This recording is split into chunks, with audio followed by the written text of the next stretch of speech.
Oke cuy, para pengelana kejahatan, terima kasih udah klik video ini. Hari ini aku mau ajak kalian bahas satu kasus yang bikin Indramayu geger cuy. Bahkan sampai jadi sorotan nasional. Kasus ini tentang seorang perempuan muda bernama Putri Apriyani yang ditemukan sudah nggak bernyawa di kamar kosnya. Tubuhnya gosong, wajahnya hangus, dan yang bikin runyam, terseretlah nama seorang oknum polisi bernama Bribda Alfian Maulana Sinaga sebagai tersangka utama. Banyak kemudian pertanyaan yang muncul, apakah ini murni kecelakaan kebakaran biasa atau ada rekayasa yang sengaja disusun? Apa benar ada motif uang puluhan juta rupiah yang raib setelah peristiwa itu terjadi? Dan kenapa seorang oknum aparat bisa kemudian berubah menjadi terduga pelaku dalam kisah sekelam ini? Jadi siapin diri kalian guys ya buat membedah kasus ini bab demi bab. Tapi seperti biasa, sebelum kita masuk ke ceritanya, kita ritual dulu. Tarik napas dalam-dalam, siapin tiker, headset, dan cemilan. Lalu tentukan posisi ternyaman kalian. Nah kalau udah, gimana sebenarnya kasus ini? Mari kita bongkar. Korban bernama Putri Apriyani, usianya baru 24 tahun, masih muda, masih punya banyak mimpi, masih punya kesempatan untuk meraih masa depannya. Dia lahir dan besar di Indramayu, tepatnya di Desa Rambatan Wetan, Kecamatan Sindang, Kabupaten Indramayu. Ibunya kerja di luar negeri, jadi TKW di Hong Kong, supaya bisa bantu buat keluarga di kampung gitu ya. Putri sendiri memilih hidup mandiri dan ngekos di sebuah kos bernama Rifda Kos yang berlokasi di Blok C Blok Desa Singajaya, Kabupaten Indramayu. Korban juga bekerja di sebuah apotek di Desa Rambatan Kulon dan sudah bekerja hampir 3 tahun. Owner atau pemilik apotek yang bernama Hajah Uus Kusniawati menyebut korban dikenal baik, ramah, dan beberapa bulan terakhir terlihat lebih ceria dan bahagia sejak memiliki pacar baru. Selain itu, Putri juga dikenal sebagai pribadi yang baik dan gak pernah aneh-aneh cuy. Hidupnya sederhana tapi cukup. Putri dikenal jarang bikin masalah, lebih sering sibuk sama kerjaan dan urusan rumah. Tapi satu hal yang bikin dia sedikit berbeda, Putri terbiasa pegang tanggung jawab keuangan keluarga. Ketika ibunya transfer uang puluhan juta gitu ya, Putri yang turun tangan buat mengurus atau memanage uang dari ibunya itu. Uang yang semestinya dipakai buat kebutuhan keluarga, tapi ternyata uang inilah yang nantinya jadi sumber masalah besar. Di sisi lain ada seorang pria muda bernama Alfian Maulana Sinaga, umurnya baru 23 tahun, selisih 1 tahun lebih tua Putri gitu ya. Dia seorang anggota polisi dengan pangkat Brigadir 2 atau Bribda, berdinas di Polres Indramayu. Masih muda, masih di awal karir gitu ya, tapi sudah punya seragam dan kewenangan. Sayangnya seragam itu nggak sejalan dengan karakternya. Alfian dikenal dekat secara personal gitu ya dengan Putri. Orang kemudian menyebut mereka berpacaran. Hubungan yang kelihatannya wajar, normal gitu ya, sampai akhirnya berubah menjadi rumit. Dua anak muda sama-sama masih mencari arah hidup. Satu bekerja keras demi keluarga, satu punya status sebagai aparat penegak hukum. Keduanya terikat dalam sebuah hubungan yang kelak berakhir bukan dengan kebahagiaan, melainkan sebuah tragedi. Di titik inilah kita harus melihat bahwa sebuah kisah kelam gak pernah muncul begitu saja. Selalu ada akar, selalu ada latar. Putri dengan kehidupannya yang sederhana dan penuh tanggung jawab berhadapan dengan Alfian, pria yang seharusnya menjadi pelindung, pengayom gitu ya, tapi justru menyimpan sisi gelap yang kelak merenggut nyawa orang yang dia cintai. Dari semua informasi dan data terfaktual yang aku berhasil kumpulkan cuy, Alfian pacar si Putri ini orang yang kecanduan judol atau judi online.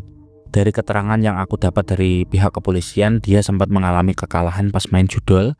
Lalu karena dia masih penasaran dan yakin menang gitu ya, kalau dia main lagi, mainlah dia dengan uang hasil minjem dari si Putri ini, pacarnya, senilai 32 juta rupiah. Dan si Alfian juga berjanji 2 hari kemudian akan dikembalikan segera. Uang si Putri itu sendiri berasal dari ibunya yang bernama Suryati yang usianya 45 tahun yang bekerja di Hong Kong. Suryati rutin mengirim uang untuk anaknya untuk kebutuhan keluarga sehari-hari. Awal Agustus tahun 2025 dia mentransfer uang senilai 37 juta rupiah ke rekening Putri untuk diserahkan ke ayahnya yang bernama Karja yang berusia 48 tahun untuk menebus sawah keluarga yang digadai. Transfer dilakukan selama 3 kali. Yang pertama 16,5 juta dan 4 juta rupiah di tanggal 4 Agustus, lalu 16,5 juta rupiah di tanggal 7 Agustus. Tapi Putri nggak segera menyerahkan uang itu ke ayahnya cuy. Pas ditagih ayahnya, dia beralasan proses pencairannya macet, padahal uangnya itu dipinjemin ke pacarnya Putri, yaitu si Alfian. Dengan uang itu Alfian kemudian main lagi gitu ya, main judol lagi. Tapi naas, harapan tinggal angan-angan, keyakinannya di awal nggak berubah jadi kenyataan. Uang 32 juta hasil ngutang dari si Putri ini malah ludes cuy, nggak tersisa sama sekali karena kalah. Bingung kan kemudian si Alfian ini, panik lah dia ya kan, gimana gitu kan cara ngembaliin uangnya si Putri ini, sedangkan dia udah kadung berjanji 2 hari kemudian mau dikembalikan karena memang uang itu mau dibuat si Putri untuk menebus gade sawah keluarganya.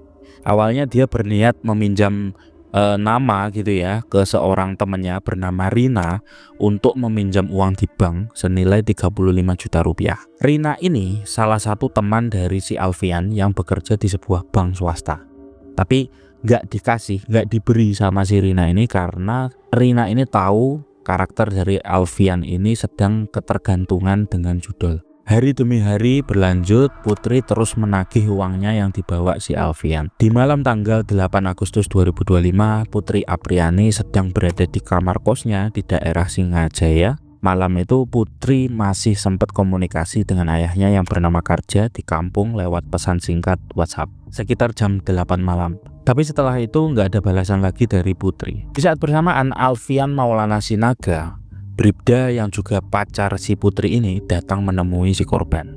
Di dalam kamar mereka sedikit cekcok gitu ya, karena Alfian itu nggak kunjung memberikan atau mengembalikan uang yang dipinjamnya dari si Putri. Karena kesel dan kalap gitu ya, ditagih terus menerus, dia pun menutup wajah si Putri dengan bantal.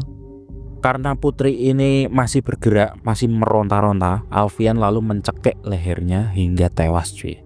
Setelah Putri tewas dalam kondisi panik, gugup gitu ya, Alfian kemudian mencoba menutupi perbuatannya dengan membakar jasad Putri ini untuk menghilangkan jejak. Awalnya dia berniat bunuh diri cuy, dengan ikut berada di dalam kamar bersama Putri.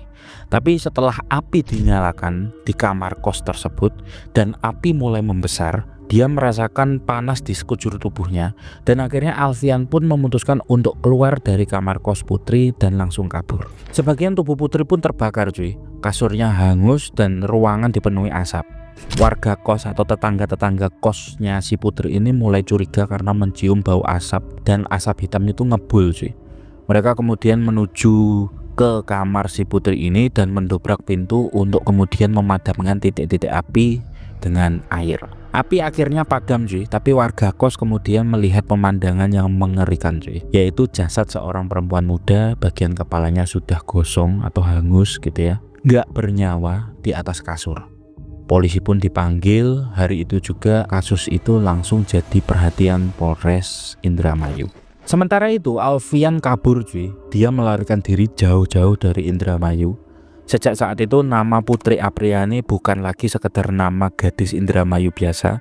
Dia menjadi simbol dari sebuah tragedi yang membuka banyak pertanyaan tentang cinta, uang, dan bagaimana seragam polisi bisa disalahgunakan oleh penggunanya. Begitu jasad Putri ditemukan, polisi bergerak cepat. Lokasi kejadian langsung dipasangi garis polisi. Tim Inavis turun tangan memeriksa setiap detail di kamar kos Rifda itu, di kamar kosnya Putri. Kasur hangus, bantal berserakan, dan tubuh korban yang sebagian terbakar itu semua menjadi bukti awal dari rangkaian peristiwa ini. Dari hasil olah TKP, polisi kemudian menemukan tanda-tanda yang jelas bahwa kematian Putri ini bukan kecelakaan biasa. ada bekas cekean di leher, ada indikasi korban sempat dibekap. Artinya api yang melahap tubuh putri atau sebagian tubuh putri bukan penyebab utama kematiannya. Api justru diduga sengaja dinyalakan oleh seseorang gitu ya, untuk menghilangkan jejak kejahatan. Dengan kata lain, ada upaya pembunuhan yang sedang ditutup-tutupi. Polisi kemudian bergerak menelusuri siapa orang terakhir yang bersama putri pada hari tersebut. Dari rekaman CCTV sekitar kos, nama Alfian Maulana Sinaga segera muncul. Seorang polisi berpangkat Bribda yang tidak lain adalah pacar dari korban itu sendiri. Dari titik inilah penyelidikan mengerucut. CCTV kosan tempat putri tinggal merekam putri bersama Alfian masuk ke kamar kos pada hari Jumat tanggal 8 Agustus jam 8 malam.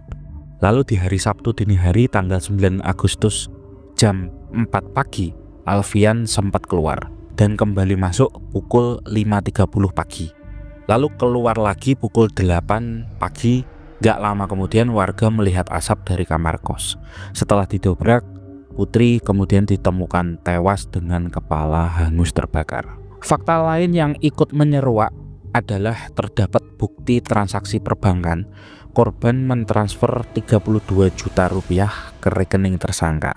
Tapi belum bisa dipastikan apakah transfer dilakukan saat korban masih hidup karena dipaksa gitu ya, atau setelah korban dibunuh atau korban telah tewas gitu ya. Polisi lalu menduga kuat ada motif finansial yang melatar belakangi kasus ini. Sementara itu, sidang etik tanggal 14 Agustus 2025 menyatakan atau memutuskan Alfian resmi dipecat dengan tidak hormat dan ditetapkan sebagai tersangka dan dinyatakan buron oleh kepolisian.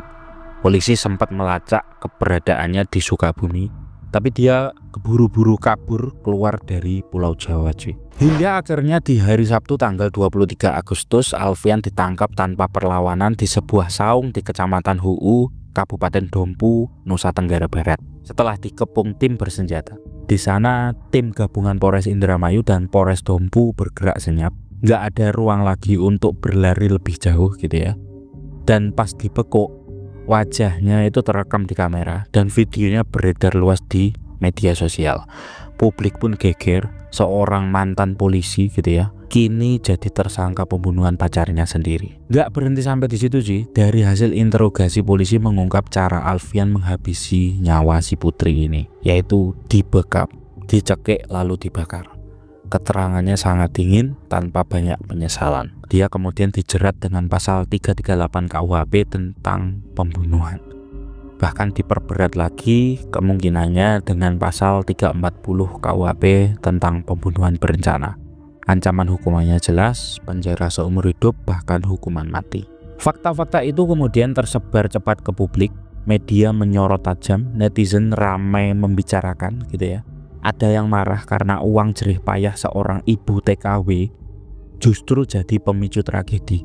Ada juga yang kecewa karena seorang aparat bisa melakukan tindakan sekeji dan sekejam ini. Kasus ini disebut sebagai bentuk emosional blackmail atau pemerasan emosional, di mana pelaku selain memanfaatkan hubungan asmara juga memaksa korban menyerahkan uang. Investigasi yang dimulai dari sebuah kamar kos sederhana kini menjelma jadi kasus besar yang menyorot masalah lebih dalam, soal kepercayaan, soal uang, dan soal penyalahgunaan kuasa.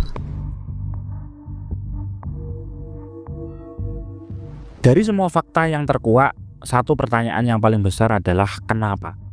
Gitu kan? Apa yang mendorong seorang pria muda, seorang anggota kepolisian, tega menghabisi nyawa kekasihnya sendiri dengan cara sekejam dan sekeji itu? Jawaban yang muncul mengarah kepada uang atau finansial.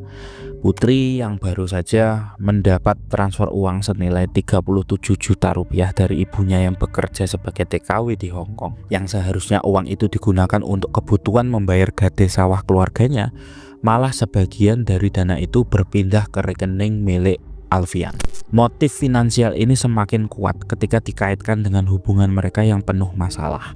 Cekcok soal uang dan ketidakstabilan emosional akhirnya jadi kombinasi yang mematikan. Tapi kalau kita mau tarik lebih dalam gitu ya, kasus ini bukan sekedar soal uang guys.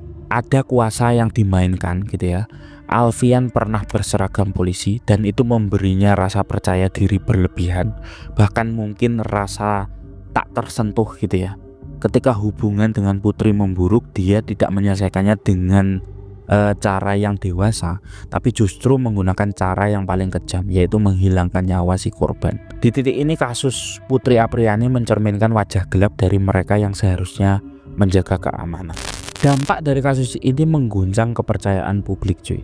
Orang lalu wajar bertanya-tanya, kalau aparat aja bisa melakukan kejahatan sekejam ini, lalu siapa yang kemudian kita bisa percaya gitu kan. Gak sedikit yang kemudian menghubungkan tragedi ini dengan problem yang lebih besar, soal moralitas, integritas, dan lemahnya pengawasan internal di tubuh kepolisian itu sendiri. Bagi keluarga korban, luka ini jelas gak akan sembuh.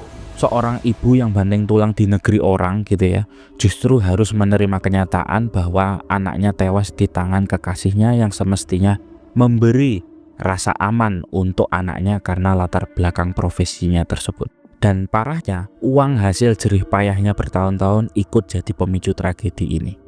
Untuk masyarakat Indramayu, nama Putri Apriyani kini jadi pengingat pahit bahwa cinta bisa berubah jadi ancaman, bahwa uang bisa merenggut nyawa, dan bahwa seragam bukan jaminan seseorang benar-benar punya jiwa melindungi. Analisis terakhir membawa kita pada refleksi yang lebih luas.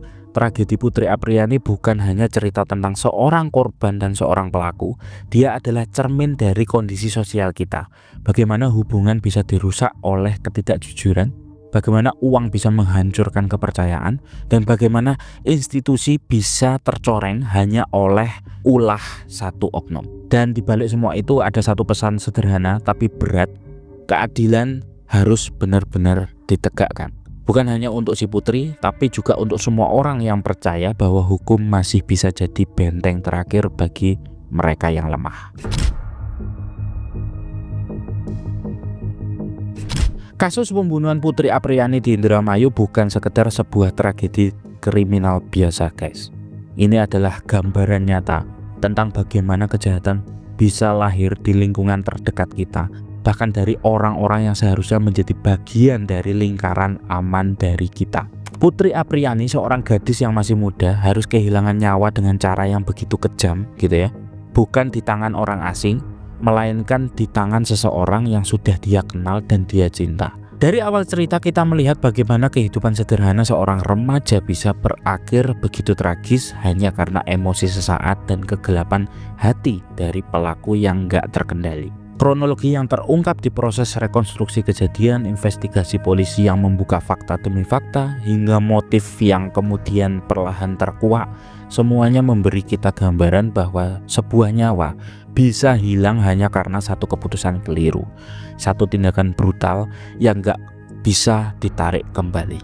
Tapi di balik kengerian itu ada juga pelajaran bahwa kita hidup di tengah masyarakat yang menuntut kita agar lebih waspada, lebih peduli, dan lebih berani untuk membaca tanda-tanda bahaya sejak awal. Kasus ini jadi peringatan keras terutama bagi generasi muda bahwa salah memilih lingkungan, salah mempercayai orang bisa berakibat fatal. Bagi keluarga, luka ini nggak akan pernah hilang guys. Nama Putri Apriyani akan terus hidup sebagai pengingat bahwa setiap nyawa manusia itu berharga dan gak ada alasan apapun yang bisa membenarkan perampasan hidup orang lain. Sementara bagi pelaku, hukum mungkin bisa memberi ganjaran, tapi penyesalan itu akan menghantui sepanjang hidupnya. Akhirnya kasus ini menutup satu babak kelam di Indramayu, tapi juga membuka diskusi besar di masyarakat tentang bagaimana kita melihat keamanan, pergaulan, dan hubungan antar manusia. Putri Apriyani memang sudah tiada, tapi kisahnya akan terus menjadi cermin agar tragedi ini nggak akan terulang kembali. Oke cuy, itu tadi pembahasan kita tentang kasus pembunuhan Putri Apriyani di Indramayu yang sayang sekali untuk dilewatkan. Terima kasih udah menemani aku sampai akhir cerita ini. Kalau kalian suka dengan konten ini, jangan lupa kasih like, share, dan subscribe biar kita bisa terus bongkar kasus-kasus kelam lainnya dari manapun dan kapan. Para pengelana kejahatan, sampai ketemu di cerita berikutnya. Ingat, dunia ini penuh misteri dan kejahatan, dan aku akan selalu ada buat ngebongkar itu semua. Sampai jumpa, pengelana kejahatan.